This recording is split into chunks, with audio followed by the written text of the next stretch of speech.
about trauma, and you've talked about how people experience a traumatic event, but they then basically rehearse it, and how that then has this knock-on effect. So what is that? Why do people find it so hard to get past trauma?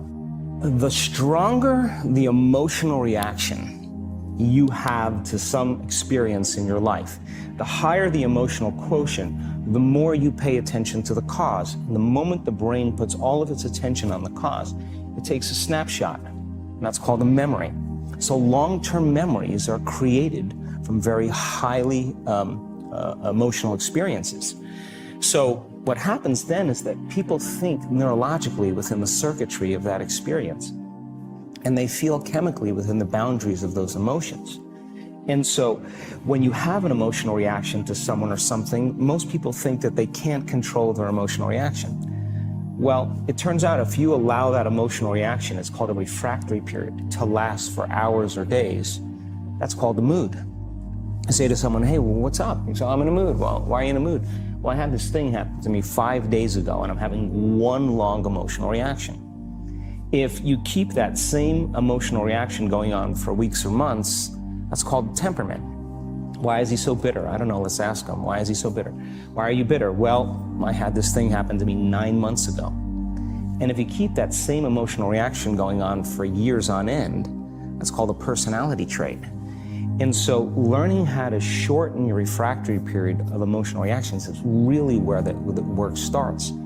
So then people, when they have an event, what they do is they keep recalling the event because the emotions of stress hormones, the survival emotions, are saying, pay attention to what happened because you want to be prepared if it happens again.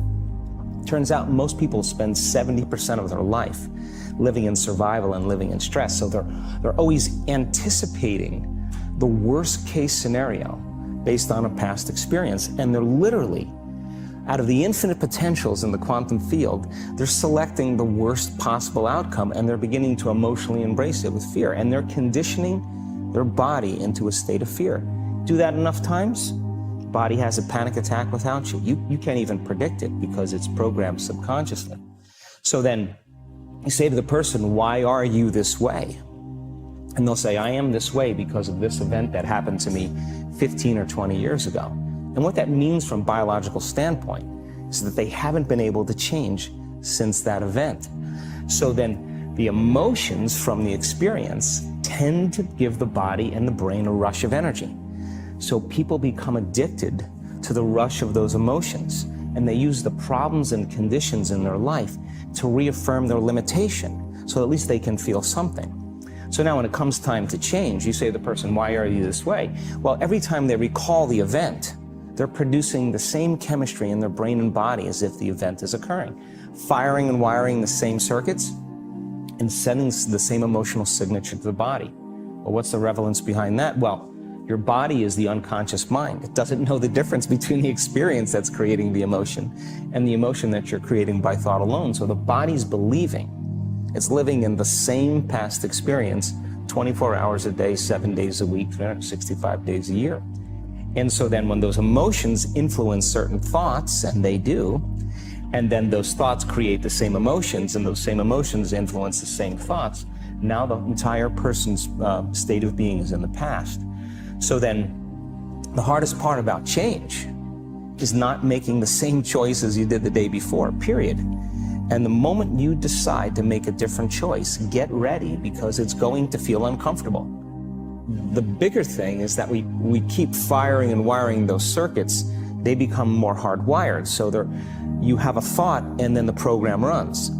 But it's the emotion that follows the thought. If you have a fearful thought, you're going to feel anxiety. The moment you feel anxiety, your brain's checking in with your body and saying, yeah, you're pretty anxious.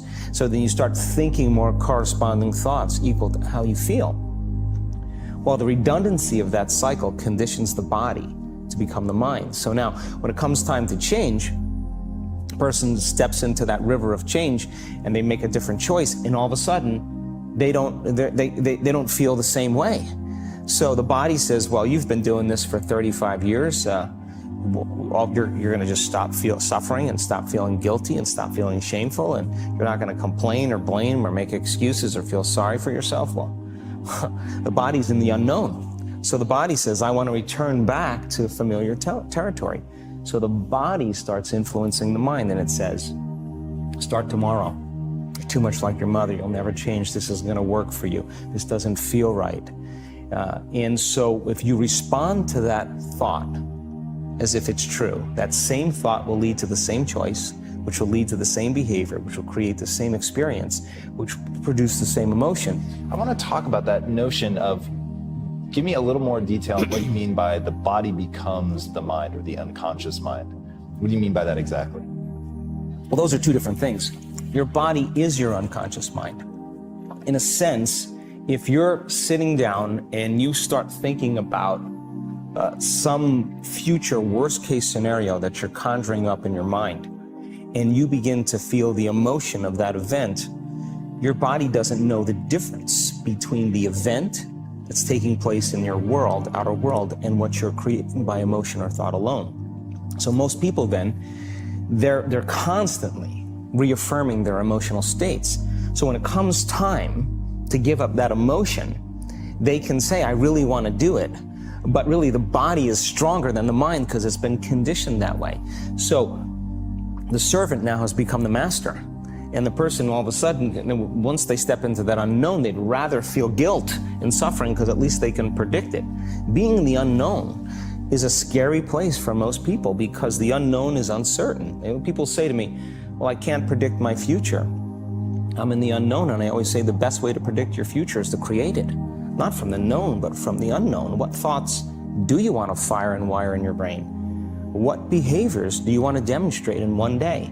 The act of rehearsing them mentally, closing your eyes, and rehearsing the action. The rehearsing the reaction of what you want, or the action? The action of what you want. By closing your eyes and mentally rehearsing some action. If you're truly present, the brain does not know the difference between what you're imaging and what you're experiencing in 3D world.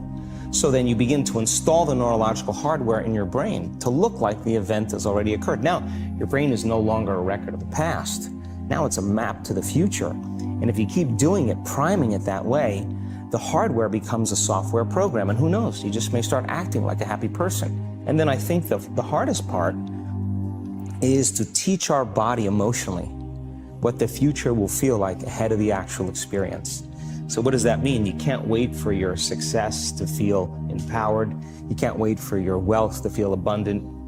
You can't wait for your new relationship to feel love, or your healing to feel whole. I mean, that's the old model of reality of cause and effect, you know, waiting for something outside of us to change how we feel inside of us. And when we feel better inside of us, we pay attention to whoever or whatever caused it. But what that means then is that from the Newtonian world is that most people spend their whole life living in lack, waiting for something to change out there. The hardest part about change is not making the same choices you did the day before, period. And the moment you decide to make a different choice, get ready, because it's going to feel uncomfortable. When it comes time to change, the person steps into that river of change and they make a different choice, and all of a sudden, they don't feel the same way. So the body says, well, you've been doing this for 35 years. You're going to just stop suffering and stop feeling guilty and stop feeling shameful, and you're not going to complain or blame or make excuses or feel sorry for yourself. Well, the body's in the unknown. So the body says, I want to return back to familiar territory. So the body starts influencing the mind, and it says, start tomorrow. You're too much like your mother. You'll never change. This isn't going to work for you. This doesn't feel right. And so if you respond to that thought as if it's true, that same thought will lead to the same choice, which will lead to the same behavior, which will create the same experience, which will produce the same emotion. And they'll say, I am this way because of 8, 7, 6, 5, 4, 3, 2, 1, 0. 2020, the year of karma. 2020, the ultimate Red Pill.